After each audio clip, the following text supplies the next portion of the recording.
Olá, olá, tudo bem?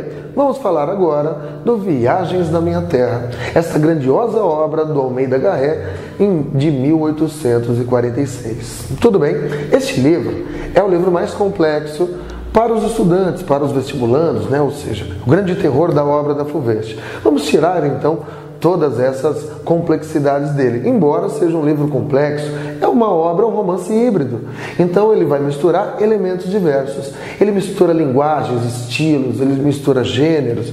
Ora ele é jornalístico, ora ele faz ensaios, digressões, relatos de viagem, historicismo. Ele vai fazer aí considerações sobre Portugal. É a visão que o autor tem sobre Portugal. Então nós temos nessa obra o quê?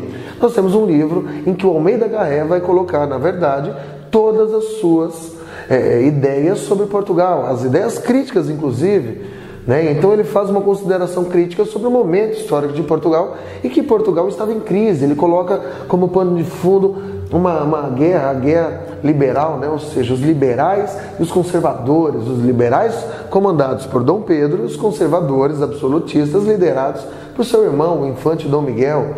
Então nós temos isso como pano de fundo. E esse livro, né, essa obra, mistura lá, como ele está fazendo um livro todo misturado, todo mesclado de gêneros e linguagens, o que ele faz? Ora ele é culto, ora ele é coloquial na linguagem, porque ora ele fala com as pessoas, ele é primeira pessoa, ele é terceira pessoa num determinado momento deste livro aqui. E aí ele vai fazer o quê? Aqui ele vai colocar uma tensão romântica, uma história de amor. Então vejam bem, para você tirar todo o temor deste livro aqui, o que você faz? Você separa, você tem lá, o pano de fundo é uma viagem, é a viagem que o Almeida Garrett fez de Lisboa a Santarém. Tudo bem? Que são lugares relativamente longe, né? Ou seja, para Portugal isso é longe. Então o que acontece? É uma viagem em comboio. Ele vem nessa viagem, né, que é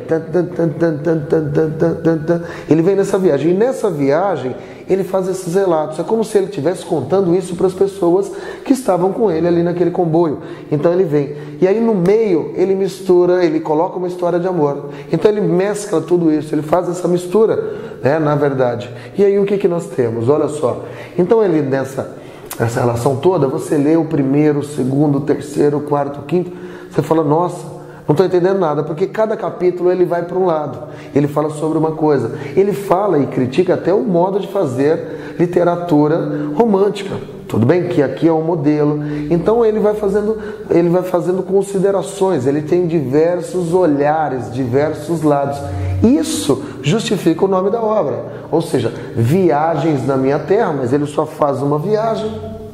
Tudo bem? O que acontece? Olha só, ele só faz uma, mas aqui o que nós teremos?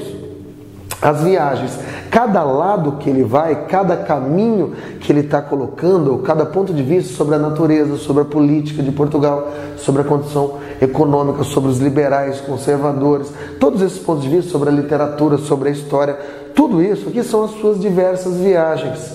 E percebam lá na obra que ele cita muitos autores, ele tem uma intertextualidade muito grande, ele conversa contigo, leitor, né? Ele usa a metalinguagem aqui. Então o que ele vai fazer? Ele vai ter uma relação aqui, que é qual? Que é dialogando, né? Conversando aqui com as pessoas aqui que estão à sua volta e dialogando. Então ele usa lá Eugênio Si, ele vai usar Camões, ele vai usar Homero, ele vai usar Cervantes, ele vai usar Goethe, ele vai usar um monte de gente, são as suas viagens. E a história de amor, o que nós temos nesta história de amor? Certo? A partir do capítulo 10 ele coloca lá a menina dos rouxinóis. E na menina dos rouxinóis nós temos a menina Joaninha que se apaixona pelo primo Carlos. É um amor proibido. E neste amor proibido entre eles, certo? São primos ali. E a gente vai ter aqui toda a tensão. Cada personagem representa um aspecto de Portugal. Ou seja, são personagens alegóricos. O Carlos representa o Portugal de agora, do presente, do futuro, inovador, liberal, mas que tem os seus fracassos, que tem as suas incertezas.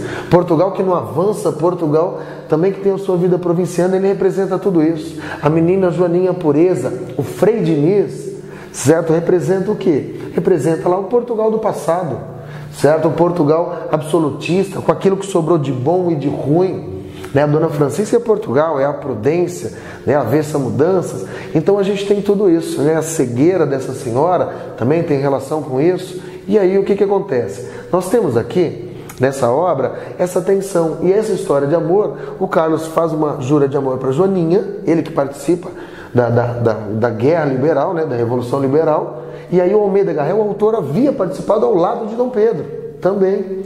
Certos liberais com Dom Pedro e lá Dom Miguel com os conservadores. Então ele fica nisso, né? Então ele tem toda essa relação aqui, os personagens, e o segredo, né, lá no final justifica, né, algumas coisas na história. Esse segredo desencadeia, né, este nosso menino Carlos abandonar a Joaninha, que vai acabar morrendo por conta disso, e voltar